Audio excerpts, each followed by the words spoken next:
Bom dia, galera, tudo bem? Vamos iniciar nossa próxima aula, né?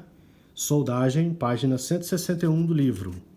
O que constitui soldagem? Soldagem constitui a união de peças, juntar peças metálicas, né? Isso aí, na verdade, a gente vai provocar por duas situações. Eu quero que você lembre de ler todo o conteúdo. Eu vou falar de forma bastante resumida, até pelo tempo que nós temos, que é um tempo menor para a apresentação do vídeo. Se você observar bem, no processo de soldagem, você pode provocar a união de peças aplicando dois conceitos, o da fusão ou da pressão. Aí vai depender de que processo você quer escolher, do custo, do seu interesse a nível de provocar a soldagem de duas peças.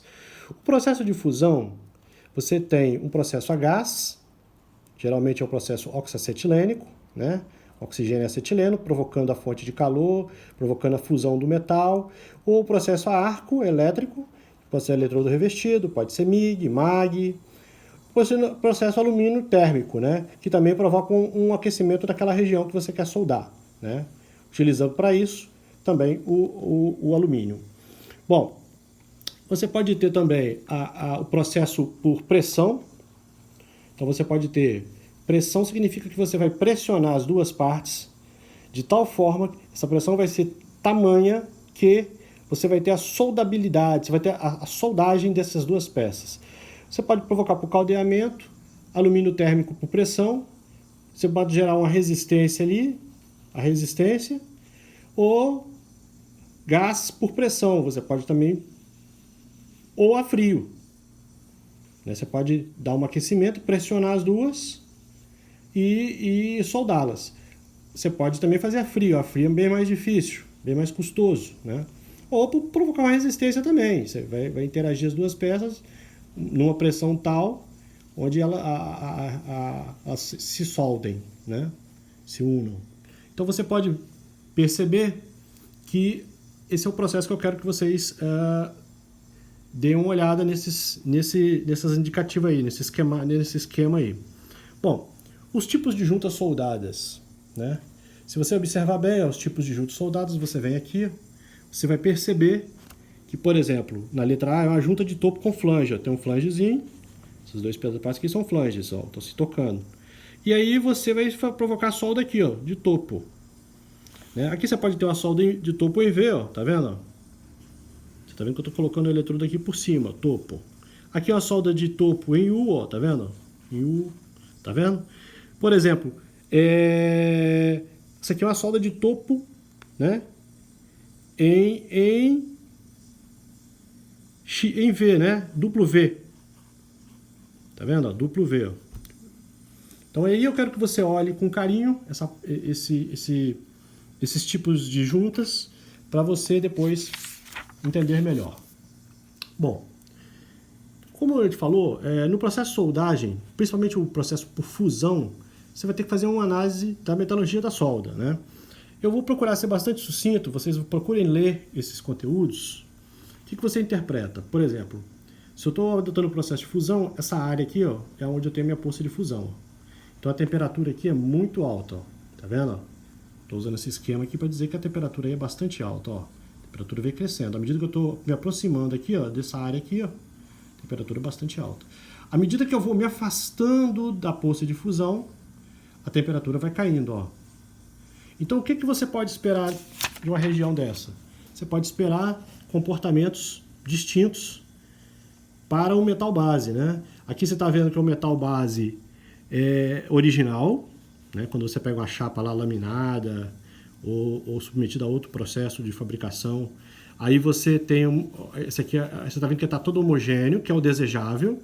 À medida que você vem se aproximando do cordão de solda, você vai ter outras características dos contornos de grãos, tá vendo? Você altera o comportamento deles. Se você altera a geometria dos grãos, você altera as propriedades mecânicas do material. Então você tem dentro do mesmo material propriedades mecânicas distintas. E quando você chega aqui, você vê que é outra geometria de contorno de grão, tá vendo? E aí você tem outras propriedades. Esse é um ponto bastante crítico do processo de solda, que você altera os contornos de grãos, por questões de você estar inserindo uma temperatura maior aqui, e aí você vai alterar as propriedades mecânicas daquela região. A gente chama isso comumente de ZTA, da zona termicamente afetada, né? Isso tem que ser levado em consideração no processo de dimensionamento de um equipamento, processo de dimensionamento seja de uma máquina, né? De um equipamento, e seja de um dispositivo, uma estrutura, que tipo de soldagem você vai fazer para contornar esses problemas recorrentes do processo de soldagem por fusão, né? Voltando, continuando um pouco aqui, nós temos o processo de soldagem a arco, né? Voltando ao processo de soldagem a arco, o que você vai perceber? Como eu disse, você pode ter ele a gás ou a arco, ou alumínio térmico, né? Então o que você tem aqui? Por exemplo, o a arco, você tem um eletrodo, né? Aqui você tem digamos que eu energize essas duas partes. Tem aqui, ó, um transformador, um gerador, ou um retificador, né? Você tem você tem um equipamento de solda que possa gerar uma corrente elétrica, uma tensão de corrente. Então você vai ter aqui, por exemplo, a possibilidade de energizar esse ponto aqui com carga menos, esse aqui com carga mais. Automaticamente os elétrons, sentido real, eles vão ser conduzidos daqui para cá e vão bater aqui nos prótons e vão superaquecer essa região, e essa região vai fundir, e aí você vai ter o processo de soldagem. Você vai poder soldar. Você fundiu, você pode soldar as partes, né? Esse eletrodo aqui, ele pode ser consumível ou não consumível. O consumível é aquele que a gente tem lá em eletrodo revestido. E o não consumível é o que a gente tem lá no processo de soldagem TIG, né? Então a gente pode... Aí você vai ter que usar um outro elemento para adicionar aqui material. Você vai usar, na verdade, uma vareta. Você vai usar uma vareta para fazer a adição de material. Bom, então aí, eu quero que você dê uma lida nessa página aí, né? Aqui você vai ler como é o processo de soldagem, por exemplo, de um eletrodo revestido, a formação da gota, né?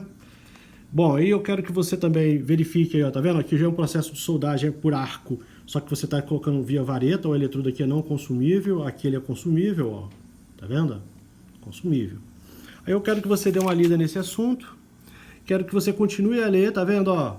Tem algumas técnicas, tem alguns assuntos, tem algumas situações. Então eu quero que você aqui já comece a falar sobre alguns equipamentos de soldagem a arco, e a gente vai passar para soldagem a gás, né? Aí eu quero que você leia também esse processo de soldagem a gás aí. Depois nós vamos ter as soldagens por resistência, que é interessante, que eu acabei comentando lá, como é o processo de soldagem por resistência. Aí você vai ler e interpretar, tá bem claro aí, ó, tem os diagramas dos equipamentos, como funciona o processo de soldagem por resistência. Depois tem a soldagem a laser, como é o processo. Você vai perceber que o que muda é a fonte térmica, né? E aí a fonte térmica que vai determinar o tipo de processo que você vai utilizar, né? Então vamos lá. Aí você vai ler todo esse conteúdo. Tem alguns processos, tem alguns assuntos aqui que são assuntos, ó, por exemplo, a soldagem por feixe eletrônico. Então eu quero que você dê uma olhada, dê uma lida. Soldagem por fricção, ó. Brasagem, né? Ó, já temos um outro processo aí, brasagem, né? Processo lá enumerado. Métodos de brasagem, solda brasagem.